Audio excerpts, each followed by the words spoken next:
warahmatullahi wabarakatuh.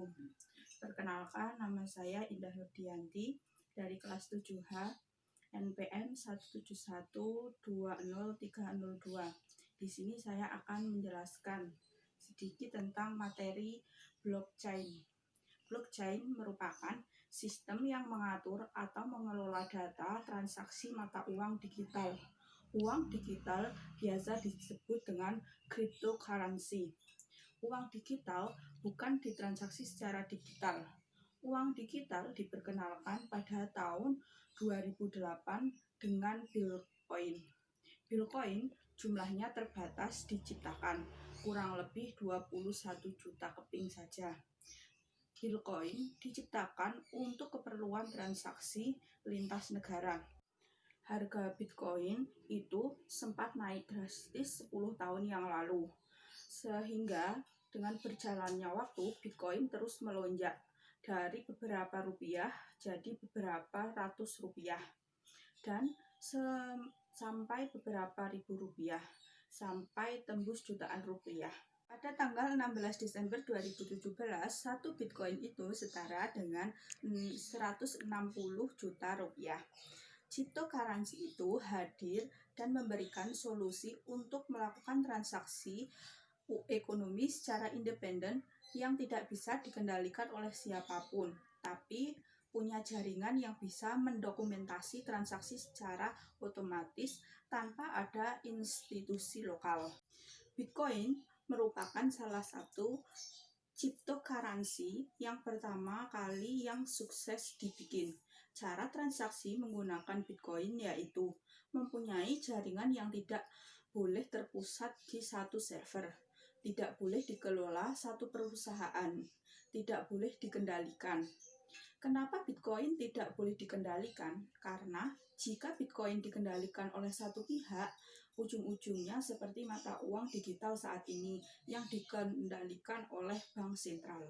Selanjutnya, saya akan menjelaskan neokolonialisme. Neokolonialisme adalah praktik kapitalisme, globalisasi, dan pasukan kultural untuk mengontrol sebuah negara, biasanya jajahan Eropa terdahulu, di Afrika atau di Asia, sebagai pengganti dari kontrol politik atau militer secara langsung.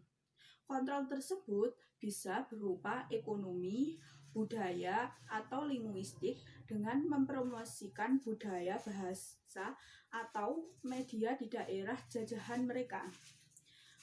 Korporasi tertanam di budaya dapat membuat kemajuan yang lebih besar dalam membuka pasar umum di negara itu. Selanjutnya yaitu persamaan kolonialisme dan imperialisme, yaitu sama-sama penjajahan atau penguasaan terhadap suatu daerah atau suatu bangsa oleh bangsa lainnya.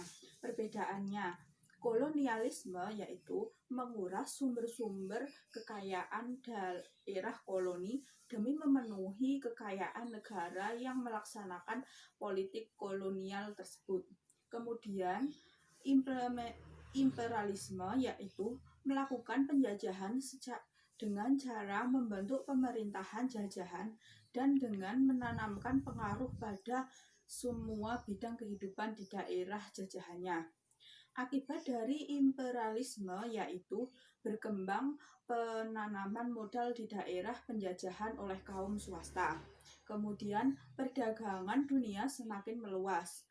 Negara jajahan semakin miskin. Yang keempat yaitu kebudayaan penduduk asli digeser dan dipengaruhi oleh kebudayaan bangsa Eropa. Selanjutnya saya akan menjelaskan tentang revolusi industri.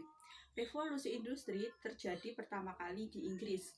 Terjadi pada periode antara tahun 1750 sampai 1850, di mana terjadinya perubahan secara besar-besaran di bidang pertanian, manufaktur, pertambangan, transportasi, dan teknologi, serta memiliki dampak yang terdalam terhadap kondisi sosial, ekonomi, dan budaya di dunia.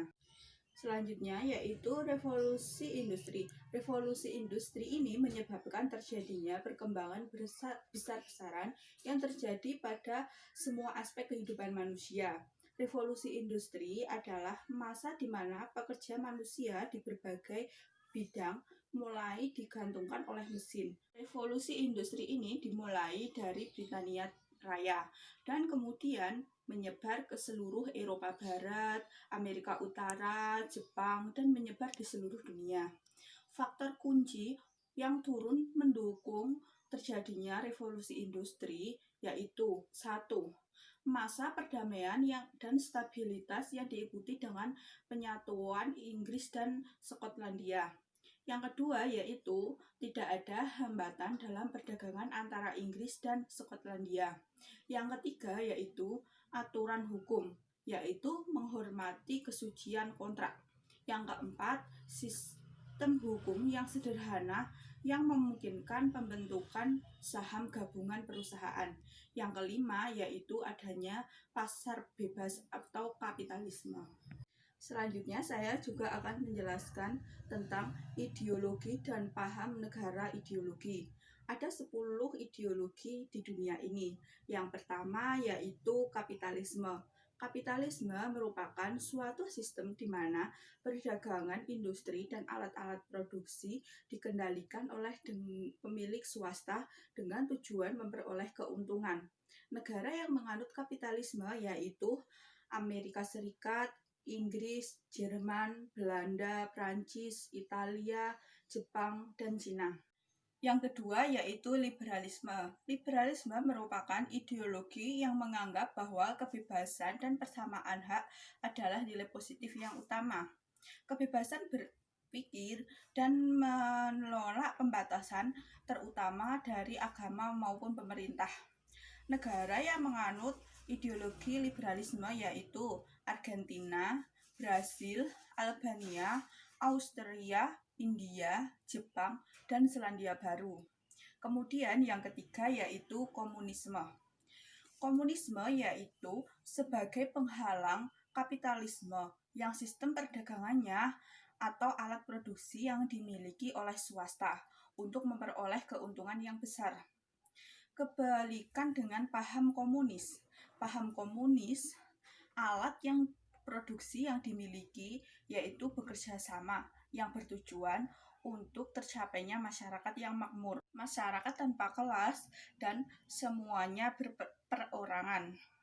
Kemudian, komunisme menganut sistem sama rata sama rasa dalam bidang ekonomi. Negara yang menganut komunisme yaitu Korea Utara, Laos, Vietnam, Kuba, dan Transnistria. Yang keempat yaitu sosialisme. Ideologi sosialisme merupakan ideologi yang bertujuan untuk membentuk negara yang makmur secara bersama dan membatasi milik perseorangan. Negara yang menganut ideologi sosialisme yaitu Suriah, Venezuela, dan Mongolia. Selanjutnya yang kelima yaitu ideologi konservatisme. Ideologi konservatisme yaitu paham yang mengandung nilai-nilai tradisional, bertujuan melestarikan isi dan peranata sosial yang sudah ada sebelumnya. Negara yang menganut ideologi konservatisme yaitu Inggris, Kanada, Bulgaria, Denmark, dan Swedia. Selanjutnya yang keenam yaitu ideologi fasisme. Ideologi fasisme yaitu paham yang menggunakan kekuasaan absolut tanpa demokrasi. Paham yang sangat fanatik terhadap nasionalisme dan terobsesi membuat negara kuat dan besar dan lebih sukses. Negara yang menganut ideologi fasisme yaitu Jerman, Spanyol, Italia, dan Prancis. Selanjutnya yaitu yang ketujuh, ideologi anarkisme. Ideologi anarkisme yaitu paham yang memandang pemerintah dan kekuasaannya hanya menimbulkan penindasan. Selanjutnya yang kedelapan yaitu ideologi nasionalisme. Ideologi nasionalisme yaitu paham yang menciptakan dan mempertahankan kedaulatan sebuah negara dengan mewujudkan satu konsep identitas bersama untuk sekelompok manusia yang mempunyai tujuan atau cita-cita yang sama dalam mewujudkan kepentingan nasional. Dan nasionalisme juga rasa ingin tahu mempertahankan negaranya, baik dari internal maupun dari eksternal.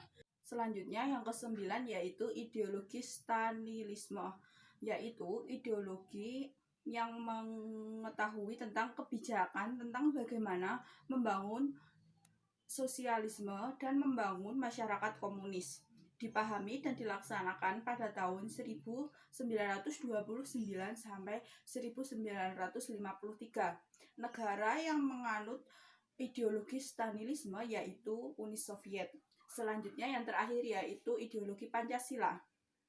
Pancasila yaitu ideologi yang digunakan di Negara Kesatuan Republik Indonesia atau negara kita. Ideologi Pancasila merupakan kumpulan nilai-nilai dan norma yang menjadi landasan keyakinan dan cara berpikir untuk menciptakan tujuan dengan berdasar kepada 5 sila dalam Pancasila. Dalam sila-sila tersebut menjelaskan bagaimana penganut ideologi Pancasila yang dilaksanakan pada negara Indonesia ini. Sekian penyampaian materi dari saya, kurang lebihnya mohon maaf. Assalamualaikum warahmatullahi wabarakatuh.